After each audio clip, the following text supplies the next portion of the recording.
Konnichiwa from BA. This is a Rorschach Japan update from the 24th of December 2025. A quick summary of what's going down in Japan. Kicking off this edition on Friday the 19th, Japan's ruling party, the Liberal Democratic Party, approved tax reform guidelines for the next fiscal year. Some of these reforms include raising the minimum taxable annual income from 1.6 million yen, over $10,000, to 1.78 million yen, about $11,400, and increasing the basic deduction for taxpayers earning up to 6.65 million yen, about $42,000. Another reform that will begin in January 2027 is an increase in income tax to fund defense spending.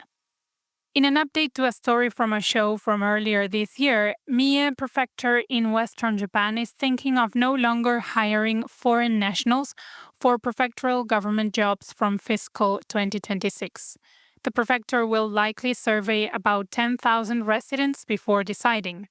While it removed the Japanese nationality requirement in 1999 to promote inclusion, officials are now worried that letting in new non-Japanese hires might put sensitive information at risk, things like residents' personal information, agricultural data, and anti-disaster measures.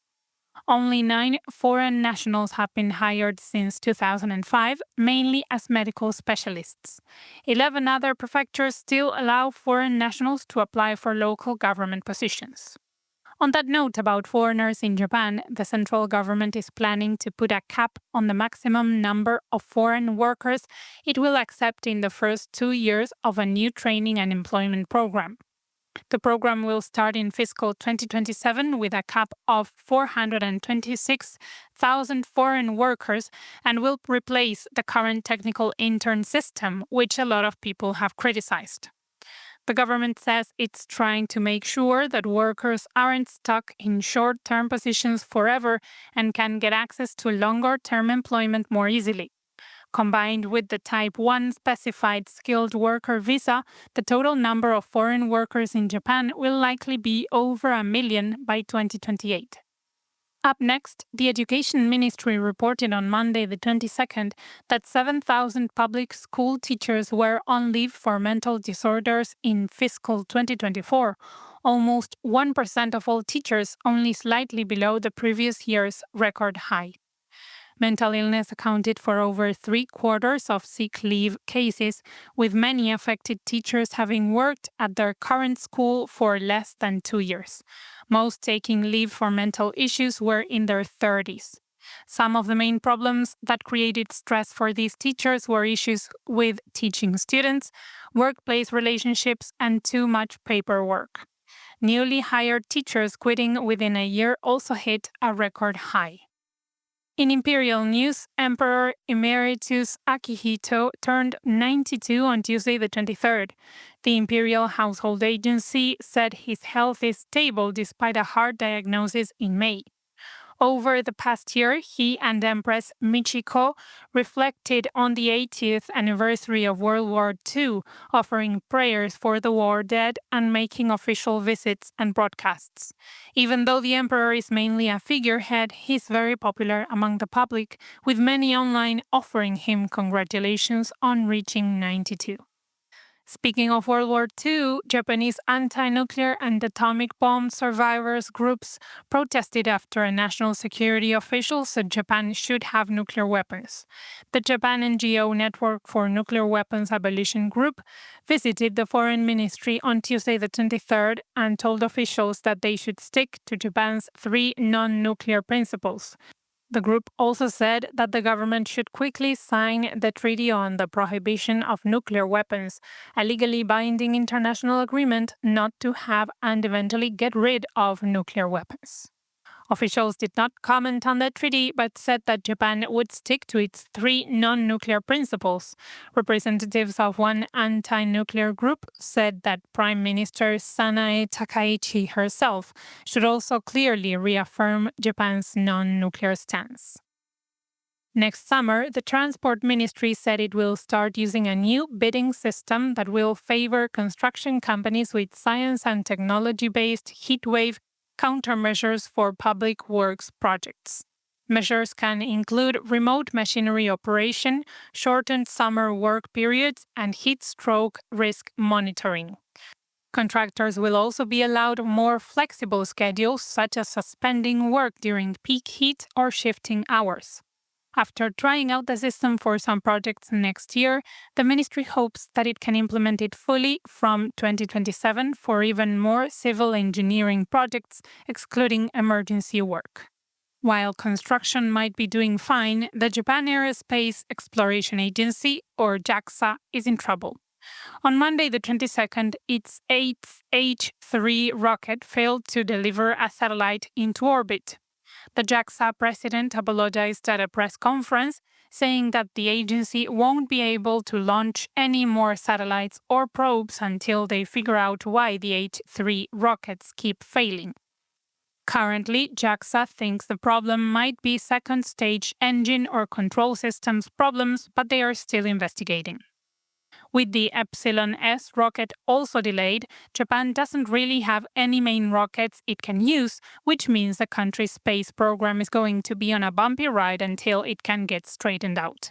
Meanwhile, other countries like the US and China are doing very well with their space programs, which may leave Japan in the proverbial stardust. JAXA's pausing launches will also force Japanese space startups to rely on foreign launch services for the time being. Since we mentioned the United States, Bill Emmott, a writer and international affairs consultant, wrote an essay saying that the current US administration seems to look at its allies based on what they can do for the US in the short term rather than doing what is needed to keep long-term partnerships strong.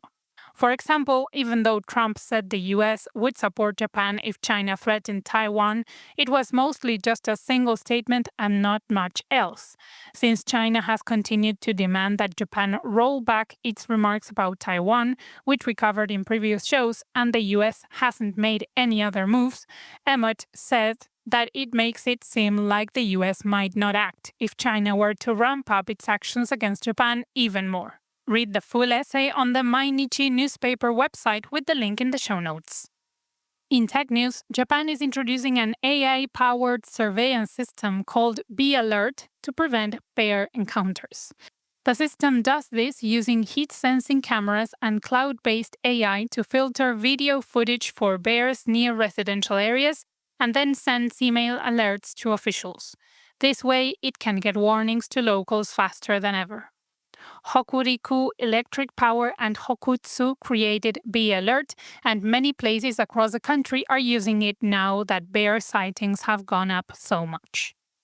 Across the Sea of Japan, South Korean media said that police are investigating a Japanese woman in her 50s for allegedly attempting to break into the home of Jungkook, a member of the famous pop boy band group BTS in Seoul. Police believe she repeatedly tried to unlock his door last month, but haven't questioned her yet since she doesn't live in South Korea. This case follows an unrelated but recent incident in which another Japanese woman was indicted for indecent assault involving Jin, another BTS member.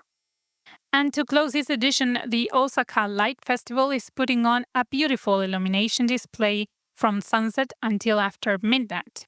For this event, colorful lights are wrapped around the trees lining Midosuji Street and Nakanoshima in Osaka, Western Japan, and you'll be able to keep seeing them until the 31st of December. Some places along the streets will also have projections on display for extra fun and entertainment. Midosuji Street is a 1-minute walk from Honmachi Station, while Nakanoshima is a 4-minute walk from both Oebashi and Naniwabashi Station. For more information, click on the link in the show notes. And that's it for this week. Thank you for joining us. We just want to say a huge thank you to everyone who's been listening, subscribing, and sharing their thoughts with us. Your support keeps us going, and we're grateful for every one of you. Happy holidays! Mata ne!